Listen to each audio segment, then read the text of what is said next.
Hey everybody, what's going on? It's your girl Nina once again coming at you. I just did my hair with some gel and made some finger coils on top, and then the sides are done using my twist sponge that I just purchased. I didn't get like a name brand like a New Dread or whatever. I just got like a no name dupe that was online. So you can go on eBay and get one if you guys are interested. Mine was only like $5 and it was free shipping, and it got here in like a week. So I thought that was pretty cool. But anyway, I wanted to make a video to give you guys some information about going overseas to teach English. I know I get a lot of people asking me about it when I come home from overseas. My friends and people that hear about me from my friends and family always ask me all these questions about how is it overseas, what do you have to do, is it difficult to adjust, and all this other stuff. So I'm just gonna give you guys a couple tips, I guess, and just tell you about my experience going overseas. So presently, I think I have taught overseas an amount, a total of twice, and then one time was actually for training where I did teach, but I wasn't being paid for it because I was still a student. So the other two times I worked in China and in South Korea, and I did enjoy it thoroughly. I got to work with some amazing children. I had great partner teachers, great translators, and also just great experiences inside of each country. I really, really enjoyed myself. The whole experience is definitely different, especially if you have never traveled before. The first time I went to Korea, I had never gone outside of the country. I had only gone to maybe Las Vegas, and that was the furthest I've ever gone in my life. And then all of a sudden this opportunity was just given to me after I got a random email one day, and I was able to go overseas to South Korea to teach English for a year. And of course, I took that opportunity to go as soon as I had the chance, and I went, and I will never regret it ever in my life. I think it's one of the most rewarding experiences I've ever had, and it has definitely opened doors for me as far as interests like learning new languages and traveling to new countries. And of course, being able to teach someone your native language is also very rewarding because you get to see your students sit there and talk with you and actually learn the language and enjoy learning it. So that's a good thing. Now, just like in America, you're going to have some rambunctious, spoiled brats that you will have to teach, and you will just have to deal with it, and you'll just have to think of different ways to get these kids to listen and different ways to really engage these children, challenge them a little bit, because just like in any other school in the world, you will have some students, and they could be adults or children, that feel like they are, all and mighty. They think they're, above everyone else, and they think they're the stuff. And you have to bring them down to the level that they really are at, and let them know, because, they just are really rude and kind of cocky, and they have no reason to be that way, especially if their English is not that great in the first place. And, you got to let them know. But anyway, back to teaching. So I actually got started teaching overseas in 2012. I got a random email from Monster.com, which is, of course, a really well-known job board online that has blossomed over the years. And someone, I guess, put my name in the box or something, and I was emailed an opportunity to go overseas, which was a really weird random email because I didn't apply to go overseas or anything. They just emailed me from Monster.com saying, wouldn't you like to teach in Korea? And I was like, heck yeah, why wouldn't I? And I looked on the email, clicked the website that was, linked to it, and the website was really sketchy looking. Like, I really didn't want to trust the website. It didn't look like something I should trust. Like, it looked like a scam website. It was low budget. There really wasn't anything on there. There was like 2 testimonials and not very much information at all. And it just said, if you have questions or if you're interested, email this person. And it was like one lady. And so I actually ended up talking to her because I was interested. And she actually ended up being really helpful, and she got me overseas. Now, I went through a tough time because a family member, a really close family member of mine, got sick during the time that I just started to apply. And I had to postpone my teaching because, I had to make sure that my family is okay. They come first, right? Right. So after everything was good and, everybody's in a good bill of health, I decided to go back overseas. And, I decided to go overseas, sorry. And I was really excited. I think I overpacked way too much, and I went to Korea.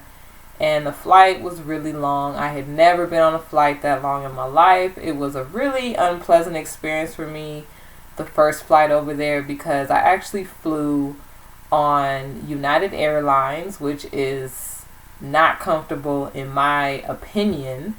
And I had to fly first on this like small stuffed plane where I was like all squished in at first, and it was not comfortable. Everybody was like right next to each other, stuffed in that plane like sardines. And then I had to sit on that plane for 1 hour. Once I got off that plane, I had to transfer to, of course, an international plane, which is really big. And that plane ride, I think, took like 12 hours. And, it was really uncomfortable. And I must say, I was getting really bad cabin fever. Like, I wanted to land. I did not want to be in the air anymore. I was so bored of the airplane after like 2 hours. I tried to sleep. It was not working. And, of course, after flying, I did learn some tips, like maybe you should get a glass of wine to like relax you and help you sleep, and always bring things that you'll actually use on the plane. Don't go out and buy like a puzzle book if you're not even on a regular using puzzle books, like Sudoku and crosswords and word search. Don't do that because you're probably not even going to use it. So, if you're going to bring anything on the plane with you, bring something that you actually already do regularly. Like, for example, I listen to music. So, of course, I did have my music. And I think I forgot to bring my charger with me on the plane. So, it died and I was just stuck for like the majority of the time on the plane. But yeah, once I got to Korea, it was like an exciting experience. I had my little digital camera. I was like, I'm here. I just landed in Incheon. I'm in South Korea. I'm so excited. Like hours later. And I was jet lagged and tired, but I was too excited to really care. And once I got there, someone was actually standing there with a sign that said my name, "Welcome to South Korea." I just couldn't believe that. I thought that was really special for me, and it kind of made me emotional, in myself. Like, I didn't cry or anything, but I was just like, wow, I'm in another country. This is a great honor and also just a great privilege. So, teaching definitely wasn't something I thought I'd be doing ever, because even when I was in college or seeing little kids walking around, I always said I am never going to be a teacher because I hate dealing with kids because they got attitude problems, and sometimes I just don't want to. And lo and behold, I end up being a teacher that usually teaches children, and some of the time teaches adults. So I thought that was really funny how things happen in the world. You know, God works in mysterious ways, as we always say out there. But for everyone out there who wants a chance to teach overseas, there are plenty of opportunities. I will mention a lovely recruiting company that I went through this time. They're really cool people. I think they're stationed in America, and they have contacts with people in Korea to help you contact schools directly. So that place is called Adventure Teaching, and you can find it online. Just Google Adventure Teaching, and you should be able to find the website. They will help you step by step. If you're new and you don't know what you need, they will help you. They will have like a handbook that they'll send you, like a PDF that gives you like answers to all your questions, and it will legitly help you throughout the process. Another good place to know about is Dave's ESL Cafe, and that's just what I said, Dave's, DAVE apostrophe S ESL Cafe, CAFE. And all you have to do is write that in the Google, and the first website will pop up, and that's daveseslcafe.com. Go there, and you can submit or post your resume on the website, and you should get emails back regarding different teaching positions all over the world within 1 day, y'all. Literally, you can post your resume one evening, and the next morning you'll have like 15 emails in your Yahoo or whatever account that you have. I mean, it's crazy how fast people will contact you. And don't be afraid if you don't have teaching experience. I didn't have any when I first started, so it's all of, you know, you take it all as experience and all as a learning experience as well. So if you just have interest in teaching, or you love children, or you love teaching as well, or maybe you did get a degree in teaching, apply. They do want you.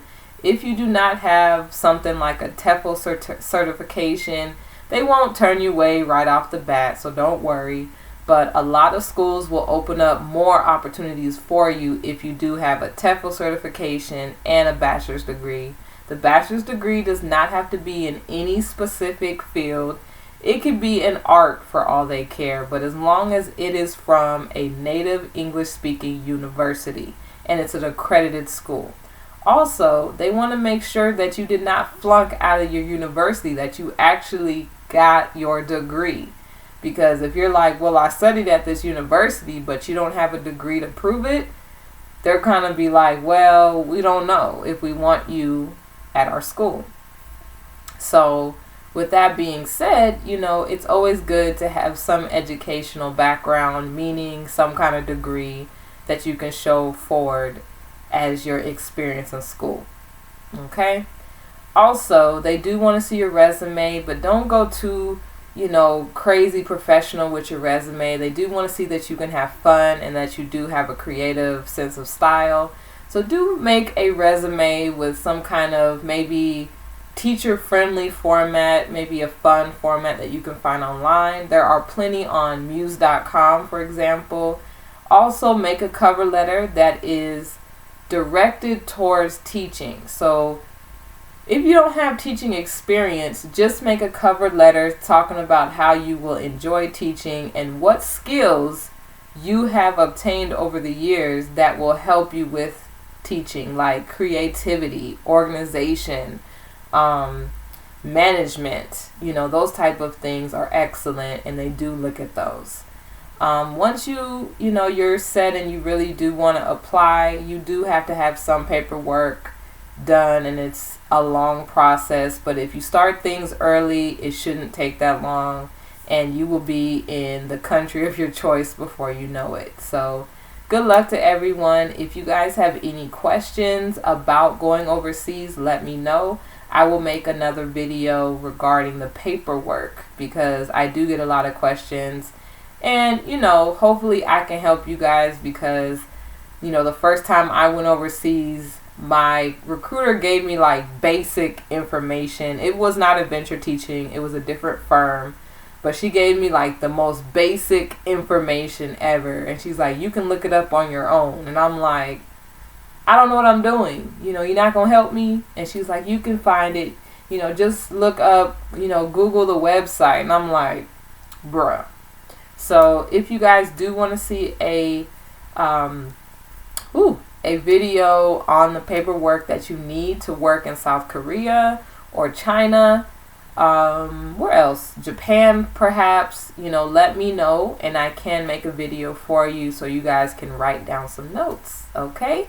Thank you for watching. Have a wonderful day, and I'll hope to talk to you guys soon. Bye.